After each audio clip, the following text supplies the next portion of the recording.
Assalamualaikum warahmatullahi wabarakatuh. Perkenalkan, nama saya Anissa Nisrina Siregar dengan NIM 23170205 dan yang saya hormati Ibu Dr. Yasmin Khairunisa Mukhtar, FPMIE, selaku dosen pengampu mata kuliah metodologi penelitian.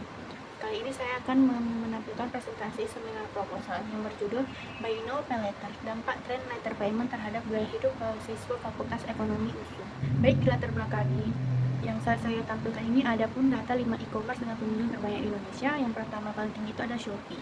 Shopee menawarkan layanan pay later yang telah menjadi salah satu yang paling diminati masyarakat, terutama bagi mahasiswa. Gaya hidup konsumtif ini erat dengan hubungan mahasiswa. Gaya hidup konsumtif ini ada gengsi, mengikuti tren, dan meningkatkan prestasi. Rumusan masalah yang pertama itu bagaimana dampak gaya hidup konsumtif mahasiswa Fakultas Ekonomi USU mempengaruhi penggunaan Shopee Pay Later.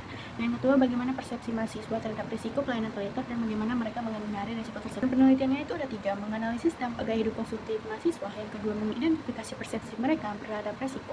Dan yang ketiga, memanfaatkan faktor yang menyebabkan popularitas layanan Shopee Pay Later. Manfaat penelitiannya juga ada 3. Yang pertama, manfaat teoritis. Ini membantu kemajuan ilmu pengetahuan, menambah literatur bagi mahasiswa. Yang kedua, ada manfaat praktis. Manfaat praktis ini membantu mahasiswa bijak menggunakan pengelolaan keuangan. Dan yang ketiga, ada manfaat kebijakan, yaitu membantu institusi pendidikan memahami pentingnya pengelolaan keuangan bagi mahasiswa. Selanjutnya ada tinjauan pustaka. Saya sebagai peneliti tentunya sudah membaca banyak literatur seperti jurnal maupun buku ataupun e-book. Saya mendapatkan banyak sekali pendapat ahli mengenai teori perilaku konsumen, teori gaya hidup, teori perilaku konsumtif, teori e-commerce, dan teori later payment. Mana teori-teori ini yang dapat saya simpulkan adalah perilaku konsumtif itu pembelian yang tidak berdasarkan kebutuhan, melainkan dorongan emosi. Dan later payment ini adalah pembayaran tunda sebagai model konsumsi digital modern. Dan kerangka pemikiran selanjutnya itu adalah gaya hidup konsumtif sebagai variabel X apakah berpengaruh terhadap penggunaan later payment atau variabel Y. Penelitian ini bertujuan untuk mengetahui seberapa besar pengaruh gaya hidup konsumtif terhadap tren penggunaan later payment di kalangan mahasiswa. Selanjutnya, research gap ataupun celah peneliti terdahulu. Saya menemukan celah dari peneliti terdahulu. Yang pertama itu fokus variabelnya itu belum spesifik. Yang kedua, kurang fokus pada Shopee Pay Later. Padahal Shopee Pay Later ini sangat populer di kalangan mahasiswa. Dan yang ketiga, ada minim kajian psikososial.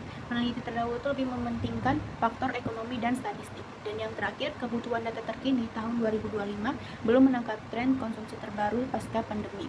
Padahal perilaku konsumen berubah secara signifikan. Terakhir, ada metode penelitian. Dengan pendekatan kuantitatif dan jenis penelitian saya menggunakan asosiatif. Metode pengumpulan data menggunakan kuesioner ataupun skala Likert. Populasi mahasiswa Fakultas Ekonomi Universitas Sumatera Utara. Teknik pengambilan sampel secara purposive sampling. Instrumen penelitiannya adalah kuesioner. Sekian, terima kasih dari saya. Apabila ada salah kata, mohon dimaafkan. Pada Ibu Dr. Yasmin Khairunisa Mukhtar, saya ucapkan terima kasih atas perhatiannya.